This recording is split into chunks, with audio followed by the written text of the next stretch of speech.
ಕನಸಲಿ ತುಂಬ ಕೆಟ್ಟಿರುವೆನು ನಿನ್ನನ್ನು ಕೇಳದೆ, ರೆಕ್ಕೆಯ ನೀನೆ ಕಟ್ಟಿರಲು ಈ ಹೃದಯವು ಹಾರಿದೆ.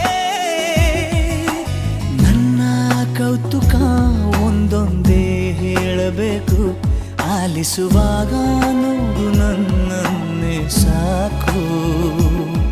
ಸಹವಾಸ ದೋಷದಿಂದ ಸರಿ ಹೋಗಬಹುದೇ ನಾನು, ನನಗಾಗಿಯೇ ಕಾದಿಟ್ಟುಕೋ ಹಠವೊಂದನು.